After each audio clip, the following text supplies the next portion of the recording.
Hello. Um, Welcome to session two of the National Theater Conference, the Stavis Award in Play Reading. My name is Jean Bruce Scott, and I am chair of the Barry and Bernie Stavis Award. Today, I'm coming to you from the traditional lands of the Kumeyaay Nation, also known as San Diego, California. I want to tell you a little bit about Barry and Bernie Stavis. Barry was an award-winning playwright who continued working and writing until his death in 2007 at the age of 100. His wife and partner, Bernice Coe Stavis, was one of the first women to head an independent film distribution company in the 1960s. Barry wrote plays about men struggling in the vortex of history. His subjects included the scientist Galileo, abolitionist John Brown, and labor leader Joe Hill. His play, Lamp at Midnight, about Galileo's struggle to get his ideas accepted by the Catholic Church, was performed and televised on the Hallmark Hall of Fame in 1966, starring Melvyn Douglas as Galileo. Barry was a proud member of the National Theater Conference. His partner and wife, Bernice Coe Stavis, had a magnificent career in television and film that spanned 5 decades when women weren't in television and film. She was first in educational television and then the emerging cable industry in the 1970s. She specialized in bringing the work of independent filmmakers from all over the world to a wider audience. And she's credited for providing the product needed for the startup of many of today's most significant cable television networks, including Nickelodeon and the Discovery Channel. And she supplied award-winning shorts and family programming to HBO, Showtime, the Arts and Entertainment Network, and the Disney Channel. She did all this while mentoring 2 generations of women in film and television, breaking the glass ceiling and creating more equity. The Stavis Award, named, named for these two inspirational individuals, has been given every year since 1989. Most recent recipients include Donetta Lavinia Grays, Jessica Huang, Nathan Allen Davis, Mia Chung, and Dominique Morisseau. So today, I am pleased to announce Erica Dickerson Despenza as this year's Stavis Award playwright. Her play, Colored Water, was read by the Stavis Selection Committee, eliciting high praise. We were all taken by the play's gorgeous structure and the distinct and haunting voices of the 5 multi-generational women so vividly depicted. Press materials for Colored Water note how it blends form and bends time, diving deep into the poisonous choices of the outside world, the contamination within, and how we make the best choices for our family's future when there are no real present options. The amazing, generous, and talented Stavis Committee members, Risa Brainin, Kirsten Brandt, Elizabeth Van Dyke, and Nicole A. Watson, read Colored Water with breathless anticipation. Comments from our animated discussion included beautiful, magical, profoundly human, topical yet historical and contemporary, a haunting and devastating play, a masterpiece. And so, after months of reading and with unanimous and emphatic agreement, the Stavis Committee selected Erica Dickerson Despenza as the 2020 Stavis Award recipient. Erica is a Black, queer, feminist, poet, playwright, and cultural memory worker from Chicago, Illinois. She is a 2020 Grist 50 fixer and was a National Arts and Culture Delegate for the U.S. Water Alliance's One Water Summit in 2019. She has been recognized with the Lawrence Hatcher Foundation Award in 2020, Tom Thomas Award 2020, Lilly Award 2020, and a Princess Grace Playwriting Award 2019. She has had residencies and fellowships, including the Tao Playwright in Residence at the Public Theater 2019-20, New York Stage and Film Fellow in Residence 2019, New Harmony Project Writer in Residence 2019, Dramatists Guild Foundation Fellow 2018 to 19, and the Lark Van Leer New Voices Fellow, 2018. Erica is a BYP 100 squad member, part of the Ars Nova Play Group, 2019 to 21, and Youngblood Collective Ensemble Studio Theater member. Her work has been commissioned by the Public Theater, Studio Theater, and Williamstown Theater Festivals. Colored Water from the 2019 Kilroy's list was originally slated for production at the Public Theater in 2020. And while that didn't happen, I'm happy to say Victory Gardens Theater has it slated for 2021. Erica is currently developing a 10-play Katrina cycle, including Shadowland and Hieroglyph, 2019 Kilroy's list, focused on the effects of Hurricane Katrina and its state-sanctioned man-made disaster ripping in and beyond New Orleans. Erica, I'm pleased to introduce you to the NTC membership and to congratulate you on receiving the 2020 Stavis Award. Erica?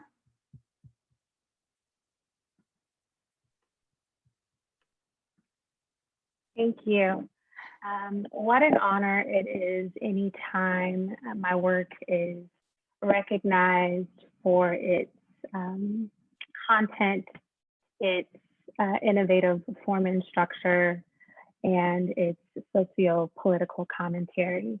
So thank you to NTC for this honor. I want to say above everything, this play is for the people within our country and our global community who consistently struggle with access to clean water, particularly in a time when we are fighting a global pandemic, as well as other terrors that are visited upon the lives of Black and non-Black people of color. This play was for 3-year-old Sincere Smith, who graced the cover of Times Magazine in 2014 with his rashes prominent in view. This play was for 30-year-old Jasmine McBride, who was the youngest casualty of the Flint water crisis, who contracted Legionnaire's disease at the height of the crisis. This play was for 55-year-old Miss Lisa Atkins of Detroit, who is fighting lung cancer and had been without clean water for years, even during the beginning of the COVID pandemic. This play was for 83-year-old Mr. Herschel Robinson, a Black man and longtime resident of the Inglewood neighborhood of Chicago, whose water has been shut off for almost 2 years.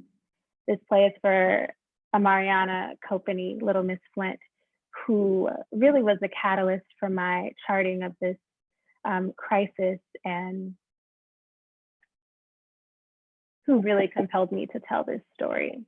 So I hope that we are moved to action through the writing, through the words, through the stories that are all of ours to have a stake in. Thank you.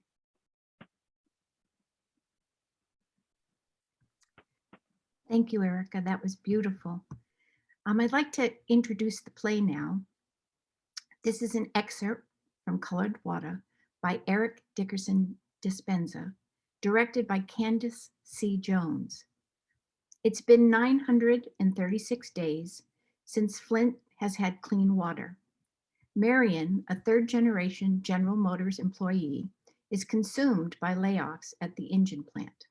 When her sister, Amy, seeks justice and restitution for lead poisoning, her plan reveals the toxic entanglements between the city and its most powerful industry, forcing their family to confront the past, present, future cost of survival.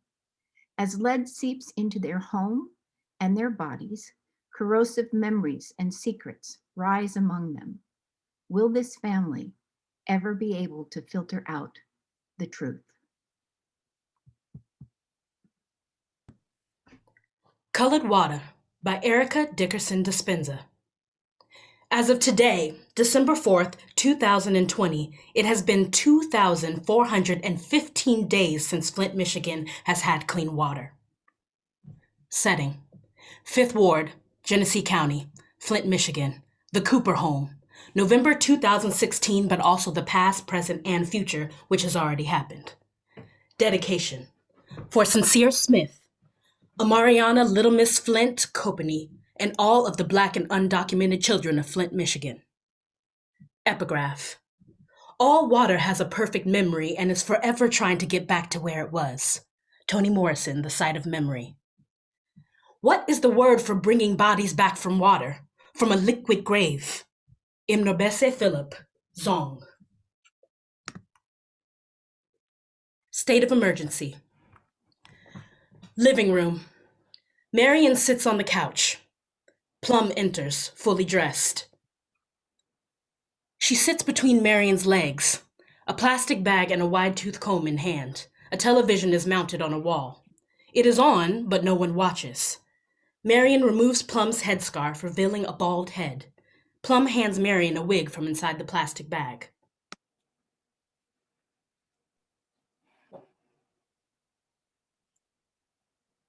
You know it's not forever, Plum.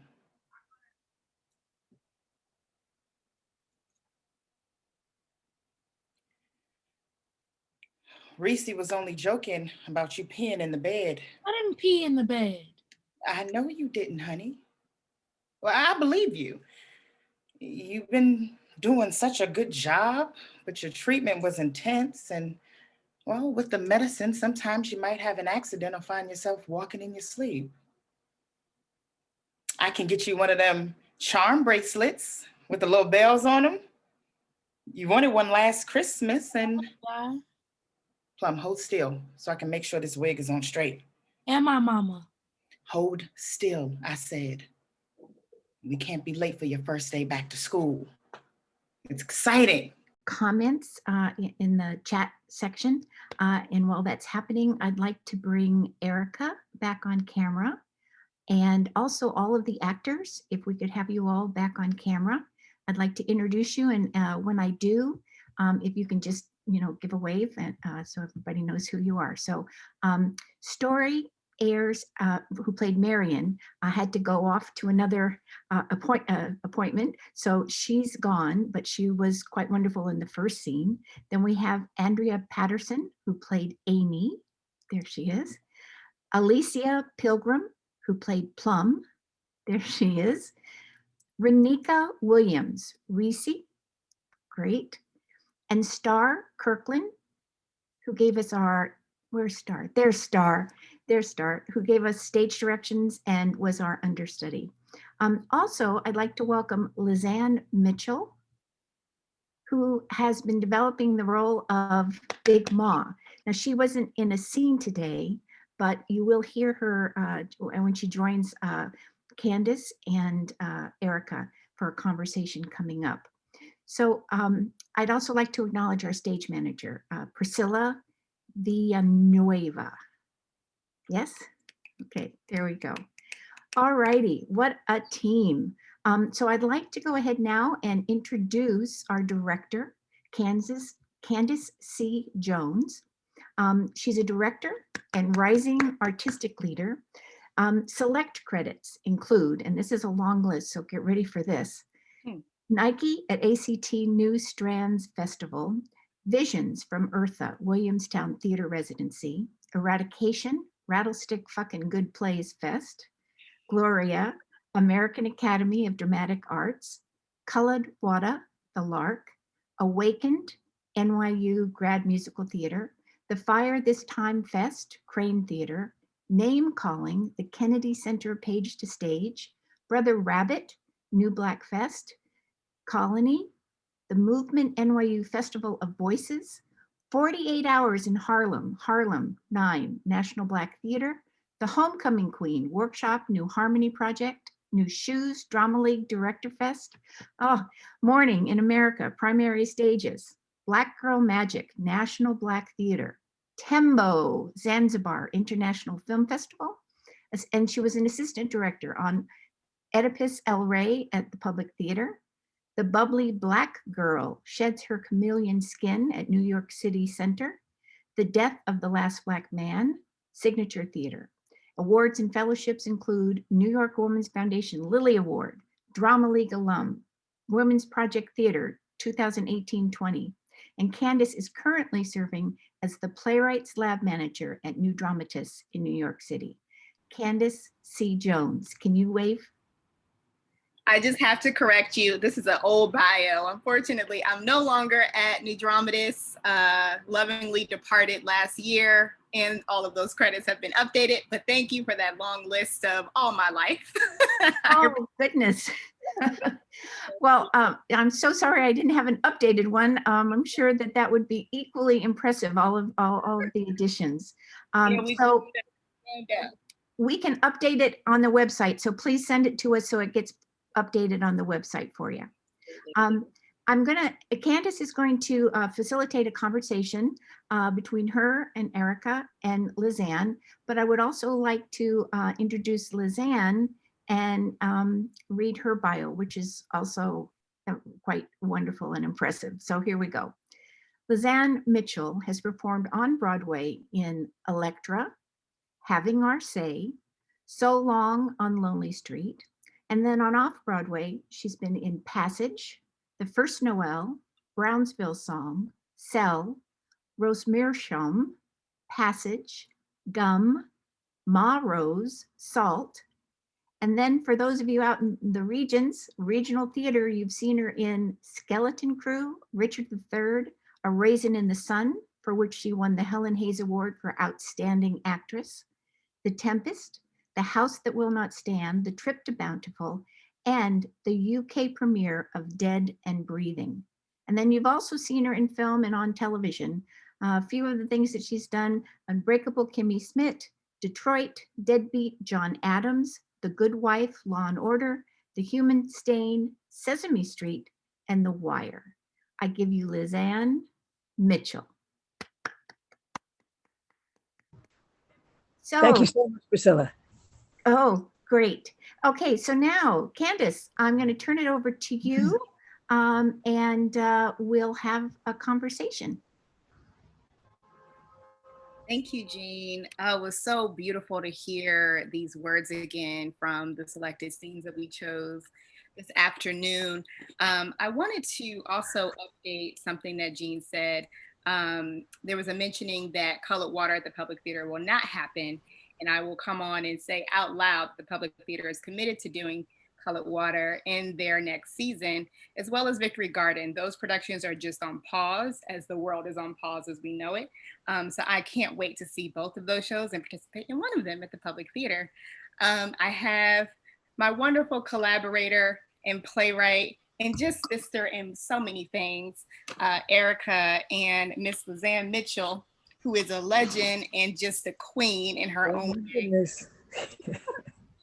I love to be in conversation with you, Lizanne, all the time and give you your flowers. You have done so much work in the Black theater community, and just being in conversation and community with you is a huge honor. First, I want to ask Erica a question generally about how she came to writing the play. What inspired you to write Colored Water? I didn't intend to write a play that had the Flint water crisis as a backdrop. I didn't intend to write a play about environmental racism, period. I had come off of a 41-day overnight occupation at a police torture site in Chicago known as Homan Square, and I had just moved to New York on the heels of that occupation. And we did that action in the Lawndale neighborhood, which is one that has endured many issues of environmental racism. That's also the neighborhood that Dr. King fought for housing rights in and lived in when he was in Chicago. And so it's very apropos the way that I came to what we now know as Colored Water. By the time I moved to New York, it was 2016, the summer of 2016. And I had noticed tweets from residents of Flint who were describing that November, what it was like for them to prepare for Indigenous Peoples Day, formerly known as Thanksgiving.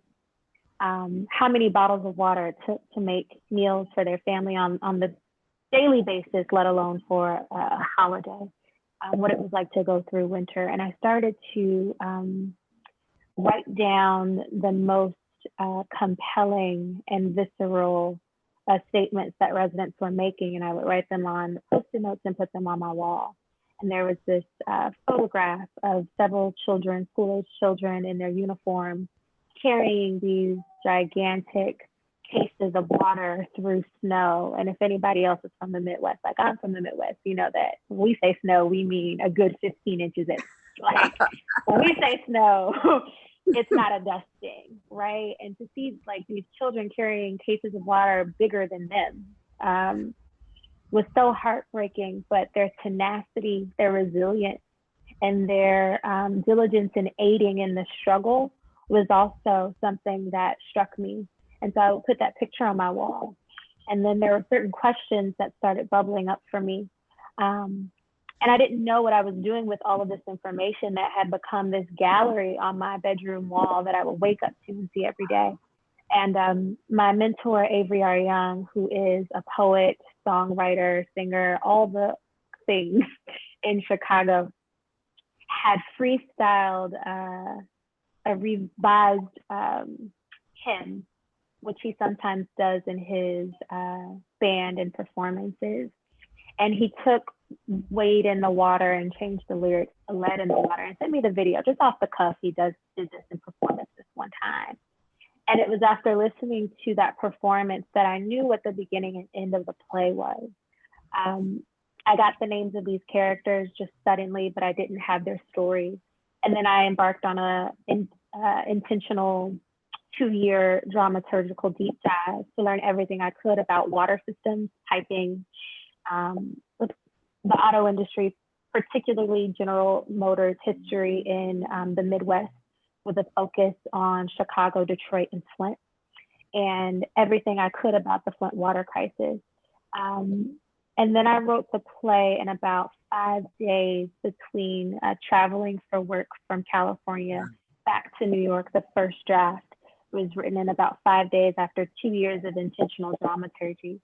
So that's how it became a play. I finally knew what I was supposed to do with all of the information and feelings that I was encountering as I was learning what had happened for the 2 years prior to my engagement, really, with this crisis. Yeah. Thank you for outlining that. I know when I first read the play, as you know, I recall this story all the time. I got to the end of it and was like, the fucking filter, oh my God. You know, we talked a bit about what the meaning of that was and, you know, how you ended the play that way. And it took me maybe about 10 minutes in to realize, oh shit, this is still happening. I didn't know at that moment in 2018, the water crisis. So I was like, oh, that was in the media. We haven't heard anything about it. Silly me to trust that. But, you know, it was really humbling to see how I had also not done my own work around being up on what this information was, and seeing how you captured that so beautifully, visually, poetically. The world of the play is so rich. And I say that I was so shocked about this filter because I could see the impact throughout the play, through this ending that was just framed by this prop falling through the ceiling, you know, or falling through whatever a director visually sees as where this filter is coming in from. But that was the image that I got immediately. And I think I have changed, you know, how that filter comes in and who delivers it, but it felt like such a punch at the end of the play. And I think with that, I started to think about, you know, how this play is going to be produced and experienced in a theater. As you and I had conversations, I learned more about your activism and your background. We talked a little bit about the service that you felt was meaningful for the play. Can you tell me a little bit about how service and conversations around environmental racism are a part of the vehicle of this play? Yeah, I would actually say not so much service, right? Service kind of implies that we're doing something for someone. It doesn't really communicate that we too have a stake in the issue, right? And that with which we don't have a stake in, we're not ultimately deeply committed to for the long term, right? So what is our self-interest in the global water crisis and our national water crisis? And so for me, as a person who was a grassroots organizer and has since kind of shifted my work and role into cultural organizing, the work of my work, which I often say, borrowing from our dear Tony K. Bambara, is really to radicalize and further to politicize and further radicalize people. What I mean is something should be changed about how we think and feel about water, how we think and feel about who has access to water, the cost of water, what it means that Nestle can not pay taxes and take extra water from the Great Lakes, and yet the people of Flint don't have access to clean water. And the reason was because, oh, the city is in debt and let's cut some corners so as to address the debt, right? At whose expense do these things often occur?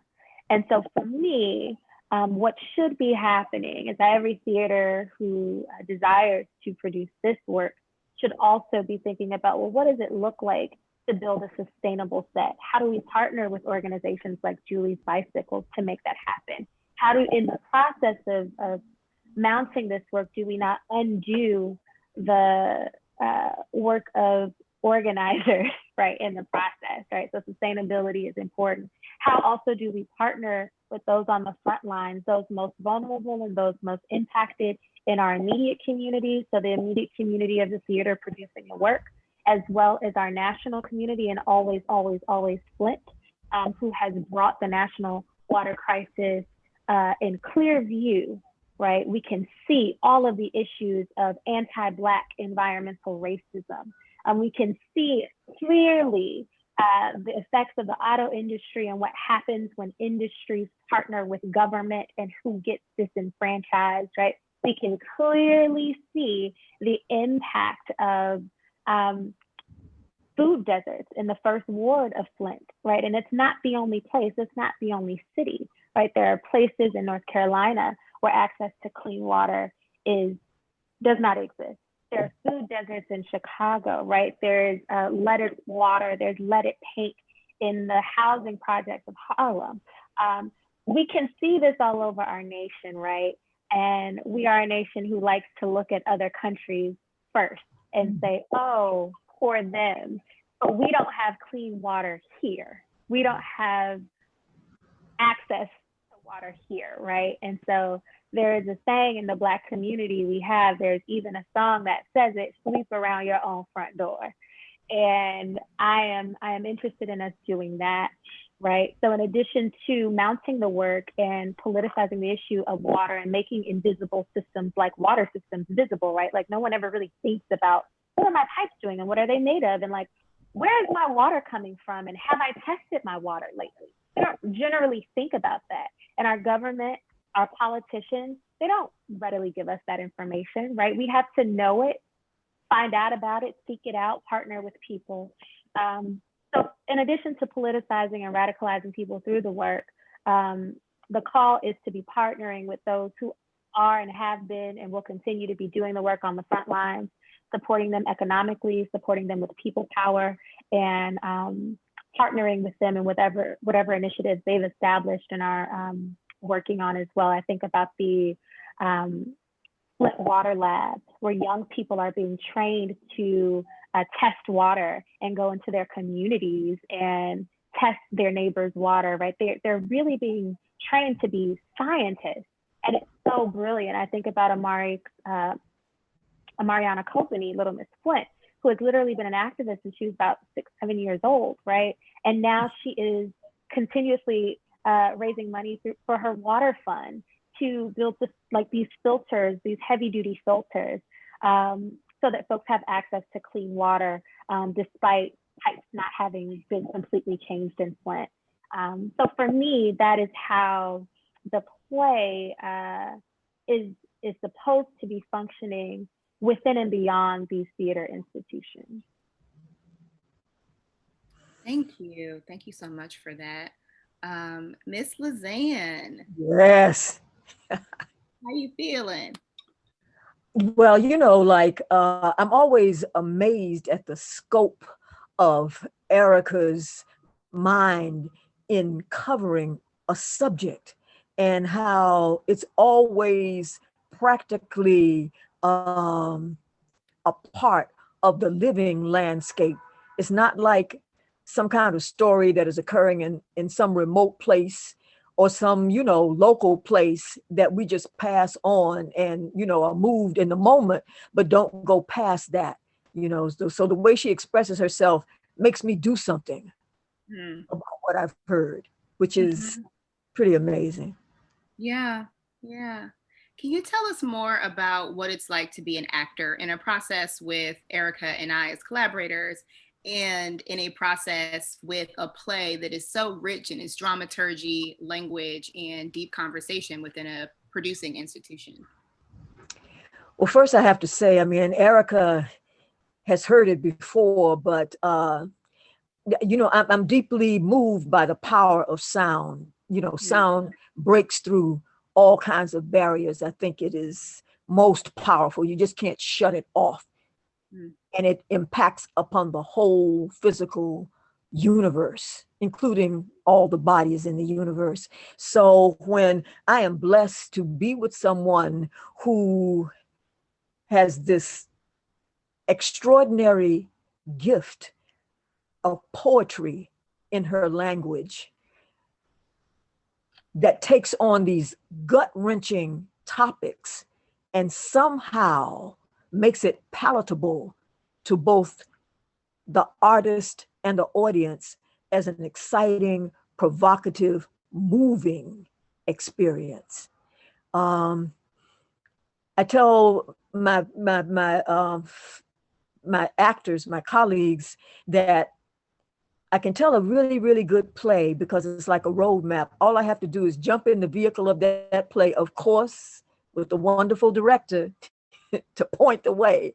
But that play will drive itself. It is its own engine. And that's what I'm blessed to have with Erica. I've done a lot of plays. And a lot of times I've had to make up stuff to make the play work for me. But I never have to do it. I want to live up to what the task that she has me perform. And she's so young. How did all that happen so quickly? Right, right. Child, I But won't then again, I mean, we have you too, Candace. say. Because it's when the actor comes, that there's such a collaboration, such a meeting of the minds between you two that it makes it lovely and pleasurable, even though the topics are traumatic. Yeah, yeah, yeah, yeah, So it's yeah. important to have that kind of safe space, but creative space established before we walk into the room. And you all do that magnificently. And I thank you. Thank you. It's a pleasure always to have you. I will also say, Lizanne, Erica, and I are working on another production that you will hear about soon. Can't wait to announce that. But just looking forward to being back in conversation with these two women. It is always such a pleasure. And to be in conversation in the room and outside of the room with elders is always a lesson for me. So as you all hear, I just asked Lizanne how she's feeling, because that can just bring us several different places before I even ask the question. And again, I just take my hat off to you, Miss Lizanne. Being in your presence is really an honor. When you say that there is a vehicle that you just get in when it comes to this particular piece and Erica's work, it also makes me think about how there is a fleet of vehicles and a fleet of engines that Erica is motored, empowered, and led by. And I sense that in her work. And I sense that in the other works of her foremothers. Mhm. Can you speak to me a little bit, Ms. Lizanne, with giving your experience in the theater? What playwrights do you think Erica is in the lineage of? I want to answer that, but I want to just touch on briefly too the dramaturgy of this particular show. And I want to say that the facts around this story that continue to unfold are so heinous in terms of the crimes against Mother Nature and humanity that you would actually think this has to be some kind of fabricated horror, sci-fi kind of thing, you know. But because of how this play is constructed, we get to understand that it is another chapter in this hero's journey that Black people have been going through, or people of African descent have been going through their whole time in America. So it's when all these facts are there, it's necessary and it's real and it's provable, but it also doesn't get me down because I see the resilience of the people thrown into this circumstance and how they deal with it.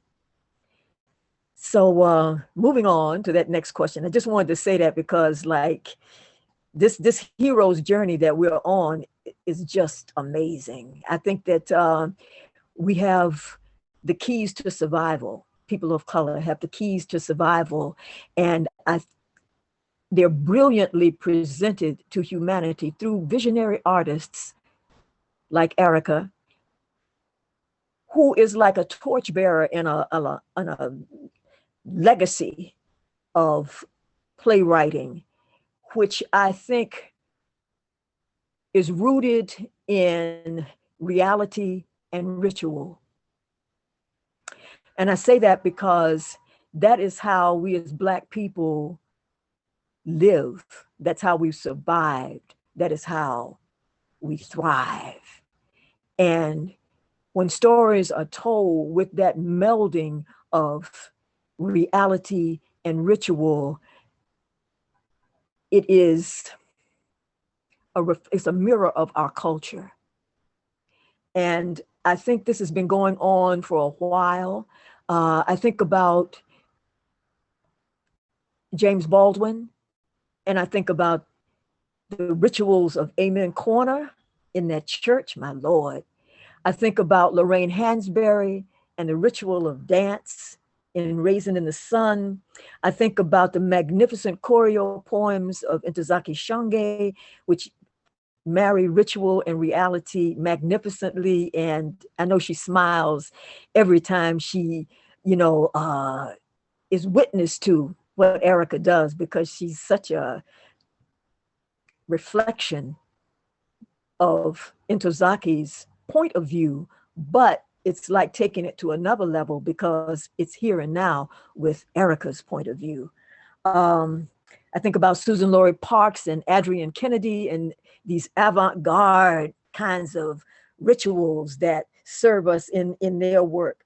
And I think about Ruined and Lynn Nottage and that ritual of warfare that takes place in her work. I think about a playwright that I truly, truly love, Rada Blank, and the sophisticated ghetto rituals that she weaves for us just takes us to another level of understanding about what our community is about. And of course, I think about August Wilson, and I think about that ritual that takes place in Gem of the Ocean, in the biggest graveyard of African people on planet Earth, the Atlantic Ocean.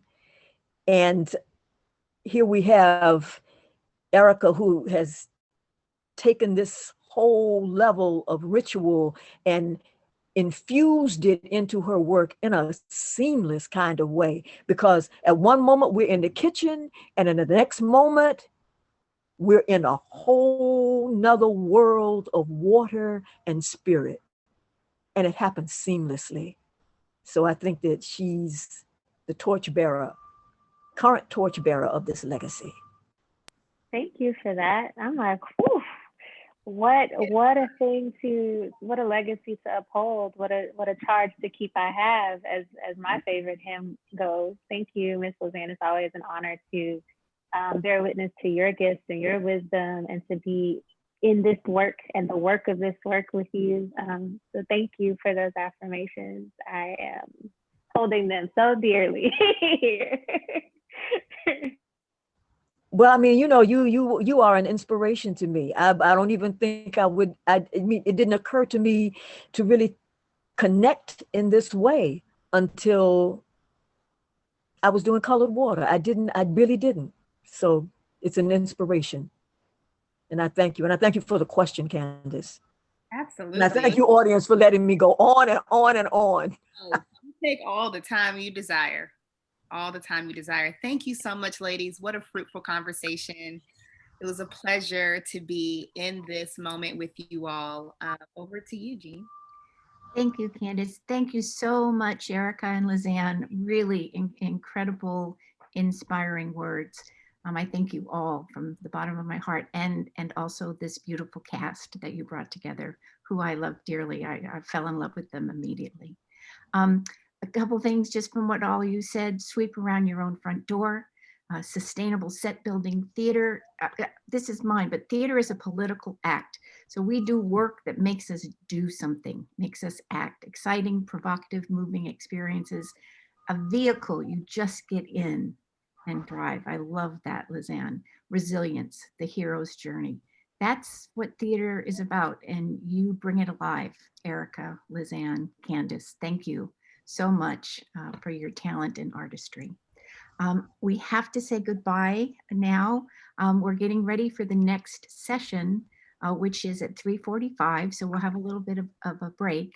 It's social justice, racism, anti-racism, and America's theater.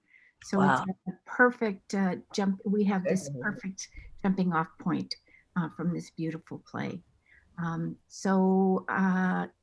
There's lots of wonderful comments in the chat section. I hope that we're able, Paula, maybe to get this copied out so that we can send it to the cast and to these lovely ladies. Thank you so much. I think we sign off, Randy, or David. I don't know what to do now. We're going to end this session, and then everybody's going to go to the next one, which is a Zoom meeting. The links are in your email that you got this morning, and it's over in the chat right now if you want to copy out of that. Great. So it's in the chat. I don't see it yet. There it is. Great. Candace, Lizanne, actors, if you're looking for something to do in the next hour, please join us. The link is over there. But I know these ladies are so busy. They are dashing all over town in Zoom and in life. And I'm just so grateful that we got this hour with everybody. So thank you, and good night, ladies. Thank you. Thank you so much. National Theater Conference. Thank you. Thank you. Thank you. Thank you. Enjoy.